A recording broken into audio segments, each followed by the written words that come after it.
परिचय।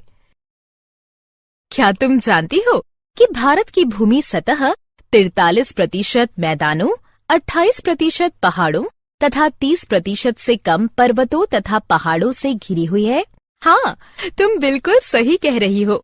तथा कुल भूमि का केवल 62% भाग ही प्रयोग में लाया जाता है। स्थलमंडल जीवन को सहारा प्रदान करने वाला मुख्य तंत्र है तथा पृथ्वी की सबसे ऊपरी सतह मृदा कहलाती है। मृदा एक मुख्य प्राकृतिक संपदा है जो कि जीवित रहने तथा विकास के लिए आवश्यक है। भूमि का लगभग 4/5 भाग मृदा से ढका हुआ है। उद्देश्य। इस पाठ के अंत में आप निम्न करने में सक्षम हो जाएंगे: मृदा में खनिज की प्रचुरता को पहचानना, मृदा के प्रकारों को समझना, मृदा प्रदूषण को पहचानना, जैव रासायनिक चक्रण को समझना, जलीय चक्र का अध्ययन करना, नाइट्रोजन चक्र को समझना, कार्बन चक्र का अध्ययन करना, ग्रीन हाउस प्रभाव को समझना, ऑक्सीजन चक्र का अध्ययन करना, ओजोन परत की महत्ता को समझना। मृदा में खनिज की प्रचुरता। एक क्षेत्र में जीवन की विविधता को निर्धारित करने वाली एक महत्वपूर्ण संपदा मृदा है। पृथ्वी की सबसे बाहरी परत को भूपृष्ठ कहा जाता है और इस परत में पाए जाने वाले खनिज जीवों को विभिन्न प्रकार के पालन पोषण करने वाले तत्व प्रदान करते हैं। लेकिन यदि ये खनिज बड़े पत्थरों के साथ संलग्न होते हैं तो ये जीवों के लिए उपलब्ध नहीं होंगे। हजारों और लाखों वर्षों के लंबे समयांतराल में पृथ्वी की सतह या उसके समीप पाए जाने वाले पत्थर विभिन्न प्रकार के भौतिक, रासायनिक और कुछ जैव प्रक्रमों के द्वारा टूट जाते हैं। टूटने के बाद सबसे अंत में बचा महीन कण मृदा है। वे कारक या प्रक्रियाएं जिनसे मृदा बनती है निम्न हैं। सूर्य दिन के समय पत्थर को गर्म कर देता है जिससे वे प्रसारित हो जाते हैं। रात के समय ये पत्थर ठंडे होते हैं और संकुचित हो जाते हैं क्योंकि पत्थर का प्रत्येक भाग असमान रूप से प्रसारित तथा संकुचित होता है। ऐसा बार बार होने पर पत्थर में दरार आ जाती है तथा अंत में ये बड़े पत्थर टूटकर छोटे छोटे टुकड़ों में विभाजित हो जाते हैं। जल मृदा के निर्माण में दो प्रकार से सहायता करता है। पहला, सूर्य के ताप से बने पत्थरों की दरार में जल जा सकता है। यदि यह जल बाद में जम जाता है तो यह दरार को और अधिक चौड़ा करेगा। दूसरा, बहता हुआ जल कठोर पत्थरों को भी तोड़ फोड़ देता है। तेज गति के साथ बहता हुआ जल प्रायः अपने साथ बड़े और छोटे पत्थरों को बहाकर ले जाता है। ये पत्थर दूसरे पत्थरों के साथ टकराकर छोटे छोटे कणों में बदल जाते हैं। जल पत्थरों के इन कणों को अपने साथ ले जाता है और आगे निक्षेपित कर देता है। वायु।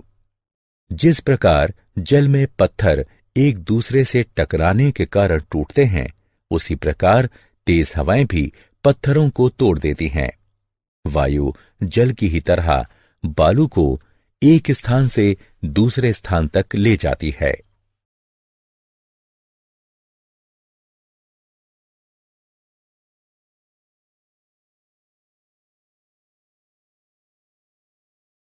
मृदा के प्रकार तथा भूमि प्रदूषण।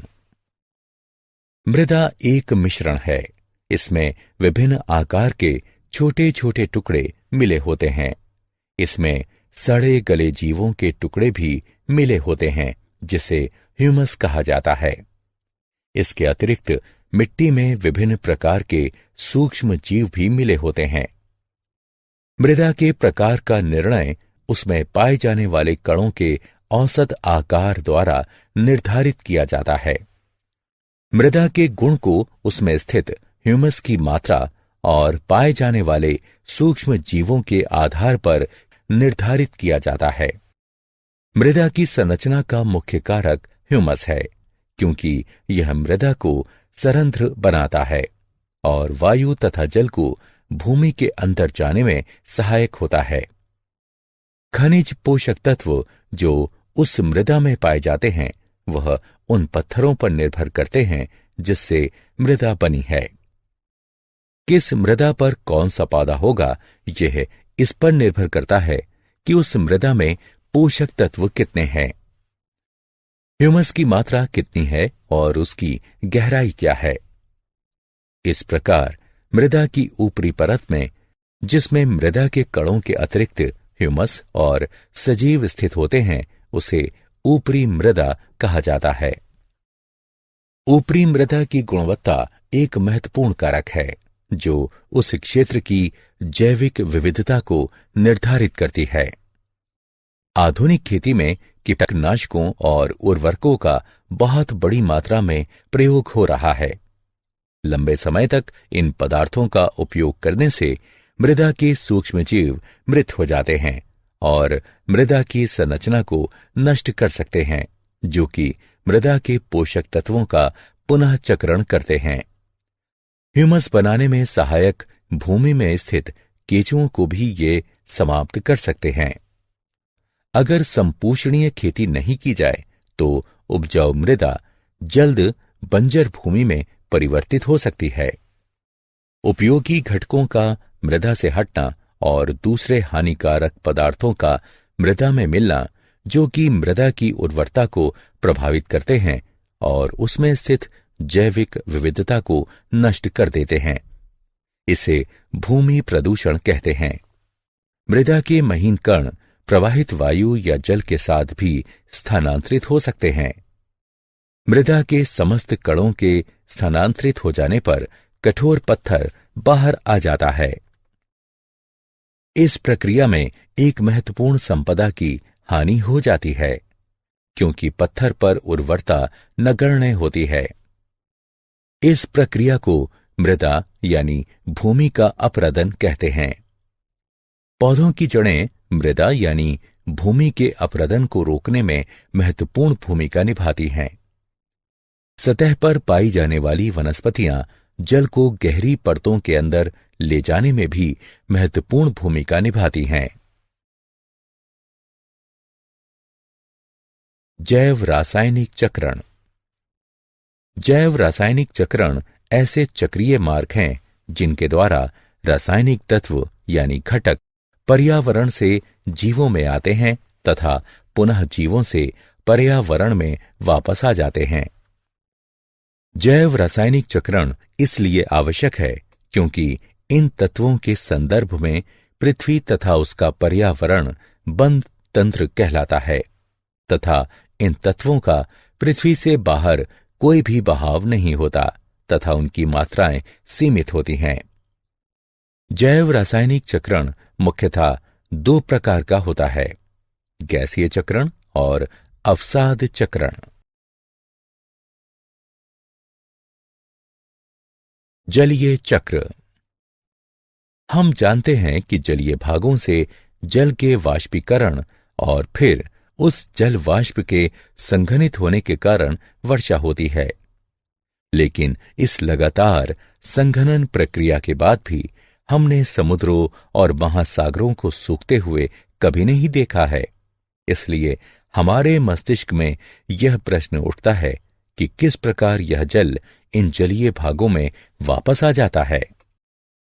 इस प्रश्न का उत्तर यह है कि पूरी प्रक्रिया को, जिसके द्वारा जल जलवाष्प बनता है और वर्षा के रूप में सतह पर गिरता है और फिर नदियों के द्वारा समुद्र में पहुंच जाता है, इसे ही जलीय चक्र कहते हैं।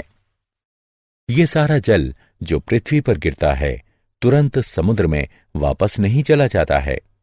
इनमें से कुछ मृदा द्वारा सोख लिया जाता है तथा भूजल का कुछ हिस्सा बन जाता है। कुछ भूजल झरनों के द्वारा सतह पर आ जाता है या हम कूपों और नलकूपों के माध्यम से इसे अपने प्रयोग के लिए सतह पर लाते हैं। पानी विभिन्न प्रक्रियाओं के लिए स्थलीय जानवरों और पौधों द्वारा भी प्रयोग किया जाता है, और आप जानते ही हैं कि पानी पदार्थों की एक बड़ी संख्या को घोलने में सक्षम होता है।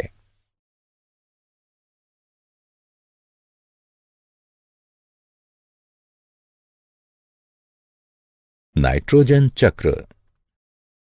हमारे वायुमंडल का 78% भाग नाइट्रोजन गैस बनाती है तथा यह गैस जीवन के लिए आवश्यक अनेक अणुओं जैसे प्रोटीन, न्यूक्लिक अम्ल यानी डीएनए और आरएनए तथा कुछ विटामिनों का भाग है। नाइट्रोजन एल्केलाइड तथा यूरिया में भी पाई जाती है। नाइट्रोजन सभी जीव रूपों के लिए एक आवश्यक पोषक है। यद्यपि कुछ प्रकार के जीवाणु यानी बैक्टीरिया को छोड़कर दूसरे जीव रूप निष्क्रिय नाइट्रोजन परमाणुओं को नाइट्रेट्स तथा नाइट्राइट्स जैसे दूसरे आवश्यक अणुओं में बदलने में सक्षम नहीं हैं। नाइट्रोजन स्थिरीकरण करने वाले ये जीवाणु या तो स्वतंत्र रूप से रहते हैं या द्विबीजपत्री पौधों की कुछ स्पीशीज के साथ पाए जाते हैं। साधारणतः ये नाइट्रोजन को स्थिर करने वाले जीवाणु फलीदार पौधों की जड़ों में एक विशेष प्रकार की संरचना यानी मूल ग्रंथिका में पाए जाते हैं। इन जीवाणु के अलावा नाइट्रोजन परमाणु नाइट्रेट्स तथा नाइट्राइट्स में भौतिक क्रियाओं के द्वारा बदलते हैं। बिजली चमकने के समय वायु में पैदा हुआ उच्च ताप तथा दाब नाइट्रोजन को नाइट्रोजन के ऑक्साइड में बदल देता है। यह ऑक्साइड जल में घुलकर नाइट्रिक तथा नाइट्रस अम्ल बनाते हैं और वर्षा के साथ भूमि की सतह पर गिरते हैं तथा इसका उपयोग विभिन्न जीव रूपों द्वारा किया जाता है। सामान्यतः पौधे नाइट्रेट्स तथा नाइट्राइट्स को ग्रहण करते हैं तथा उन्हें अमीनो अम्ल में बदल देते हैं, जिनका उपयोग प्रोटीन बनाने में होता है। कुछ दूसरे जैव रासायनिक विकल्प हैं जिनका प्रयोग नाइट्रोजन वाले दूसरे जटिल यौगिकों को बनाने में होता है। ये प्रोटीन और अन्य जटिल यौगिक जंतुओं द्वारा खपत की जाती है। जब जंतु या पौधों की मृत्यु हो जाती है तो मिट्टी में मौजूद अन्य जीवाणु विभिन्न यौगिकों में स्थित नाइट्रोजन को नाइट्रेट्स तथा नाइट्राइट्स में बदल देते हैं। अन्य तरह के बैक्टीरिया इन नाइट्रेट्स तथा नाइट्राइट्स को नाइट्रोजन तत्व में बदल देते हैं। इसी प्रकार प्रकृति में एक नाइट्रोजन चक्र होता है जिसमें नाइट्रोजन वायुमंडल में अपने मूल रूप से गुजरता हुआ मृदा और जल में साधारण परमाणु के रूप में बदलता है तथा जीवित प्राणियों में और अधिक जटिल यौगिक के रूप में बदल जाता है।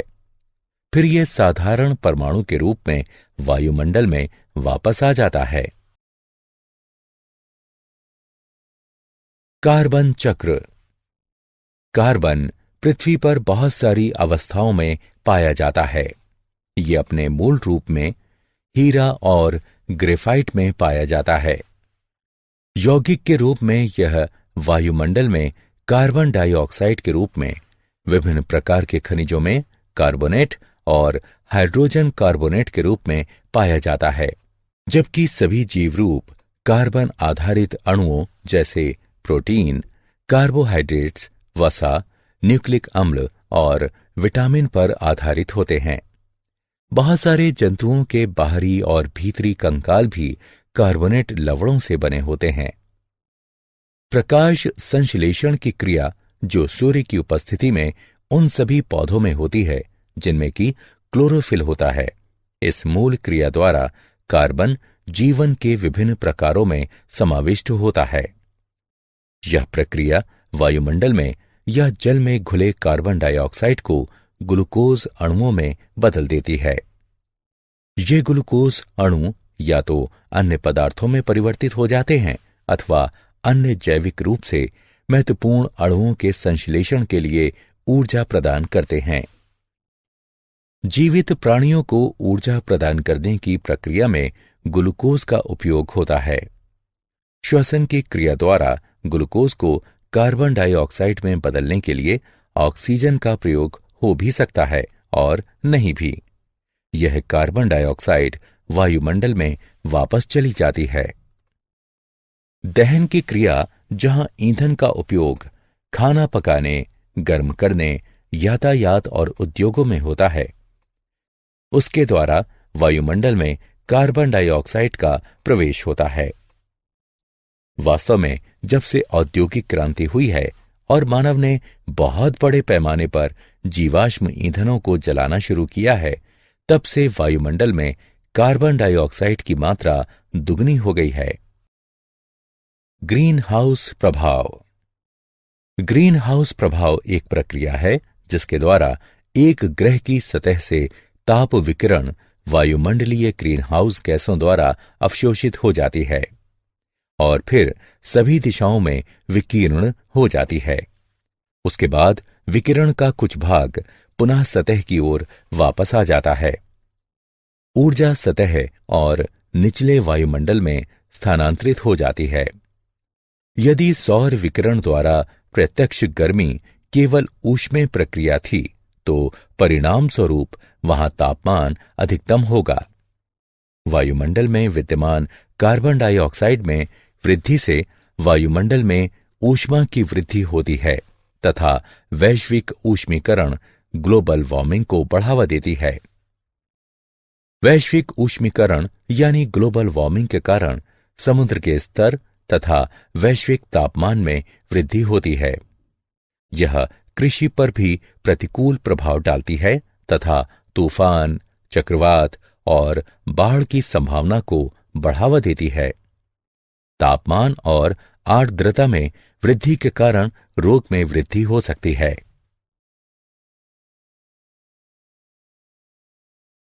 ऑक्सीजन चक्र। ऑक्सीजन की मात्रा मूल रूप में वायुमंडल में लगभग 21% है। यह बड़े पैमाने पर पृथ्वी के पटल में यौगिक के रूप में तथा वायु में कार्बन डाइऑक्साइड के रूप में भी पाई जाती है। पृथ्वी के पटल में यह धातुओं तथा सिलिकॉन के ऑक्साइडों के रूप में पाई जाती है। यह कार्बोनेट, सल्फेट, नाइट्रेट तथा अन्य खनिजों के रूप में भी पाई जाती है। यह जैविक अणुओं जैसे कार्बोहाइड्रेट्स, प्रोटीन, न्यूक्लिक अम्ल और वसा अथवा लिपिड का भी एक आवश्यक घटक है। ऑक्सीजन चक्र वायुमंडल में ऑक्सीजन की मात्रा को संतुलित रखता है। वायुमंडल में ऑक्सीजन का उपयोग 3 प्रक्रियाओं में होता है, जिनके नाम हैं श्वसन, दहन तथा नाइट्रोजन के ऑक्साइड के निर्माण में। केवल एक प्रमुख प्रक्रिया द्वारा ही ऑक्सीजन पुनः वातावरण में लाई जाती है। वह प्रक्रिया प्रकाश संश्लेषण है। ओजोन परत। ऑक्सीजन सामान्यतः एक द्विपरमाणविक अणु के रूप में पाई जाती है। यद्यपि वायुमंडल के ऊपरी भाग में ऑक्सीजन के 3 परमाणु वाले अणु भी पाए जाते हैं। इसका सूत्र O3 होता है तथा इसे ओजोन कहते हैं। ऑक्सीजन के सामान्य द्विपरमाणविक अणु के विपरीत ओजोन विषैला होता है। हम भाग्यशाली हैं कि ओजोन पृथ्वी की सतह के नजदीक स्थिर नहीं रह पाता है। यह सूर्य से आने वाले हानिकारक विकिरणों को अवशोषित करती है। इस प्रकार ये उन हानिकारक विकिरणों को पृथ्वी की सतह पर पहुंचने से रोकती है, जो कि कई जीव रूपों को हानि पहुंचा सकते हैं। हाल ही में ये पता चला है कि ओजोन परत का ह्रास होता जा रहा है। मनुष्य के द्वारा बनाए गए विभिन्न प्रकार के यौगिक जैसे क्लोरोफ्लोरोकार्बन यानी CFC वायुमंडल में स्थित अवस्था में उपस्थित हो जाते हैं। CFC यानी क्लोरीन तथा फ्लोरीन युक्त कार्बन यौगिक हैं। ये बहुत स्थायी होते हैं तथा किसी जैव प्रक्रिया द्वारा भी विघटित नहीं होते हैं। एक बार जब वे ओजोन परत के समीप पहुंचते हैं, वे ओजोन अणुओं के साथ प्रतिक्रिया करते हैं। इसके परिणाम स्वरूप ओजोन की परत में कमी आई और हाल ही में अंटार्कटिका के ऊपर ओजोन परत में छिद्र पाया गया। ओजोन परत के और भी अधिक क्षीण होने के कारण पृथ्वी पर जीवन पर पड़ने वाले प्रभावों के विषय में कल्पना करना भी कठिन है। अतः बहुत लोगों के विचार में ओजोन की परत के क्षीण होने की प्रक्रिया को रोकने के प्रयास आवश्यक हैं। अतः लोगों को ओजोन परत के भविष्य में होने वाले क्षय को रोकने के लिए प्रतिबद्ध होना चाहिए। क्या आप जानते हैं, पिछले कुछ दशकों से प्रत्येक वर्ष दक्षिणी हेमिस्फीयर शीत के दौरान क्लोरीन तथा ब्रोमीन की रासायनिक अभिक्रियाओं से दक्षिणी ध्रुवीय भाग में ओजोन परत का क्षय काफी तेजी से हो रहा है। इस क्षय वाले भाग को ओजोन छिद्र कहते हैं। ओजोन छिद्र का आकार नक्शे के कुल ओजोन कॉलम को मापकर किया जाता है। पृथ्वी के क्षेत्र से यह गणना की गई है कि यह 220 डॉप्सन इकाइयों के एक निरंतर मान के साथ एक रेखा द्वारा घिरा है। ऐतिहासिक परीक्षणों में 1979 से पूर्व अंटार्कटिका के ऊपर जब ओजोन का मान 220 डॉप्सन इकाइयों से कम पाया गया, तब से 220 डॉप्सन इकाइयों का मान निर्धारित किया गया। इसके अलावा अंटार्कटिका के ऊपर प्रत्यक्ष मापन से 220 डॉप्सन इकाइयों से कम एक ओजोन स्तर कॉलम क्लोरीन और ब्रोमीन यौगिकों द्वारा ओजोन हानि का एक परिणाम है। सारांश। आइए हमने जो कुछ सीखा है उसे संक्षेप में दोहराएं। विभिन्न प्रकार के पोषक तत्व चक्रीय रूपों से पुनः उपयोग किए जाते हैं। इस कारण जैवमंडल के विभिन्न घटकों में एक निश्चित संतुलन स्थापित होता है। वायु, जल तथा मृदा का प्रदूषण जीवन की गुणवत्ता और जैव विविधताओं को हानि पहुंचाता है।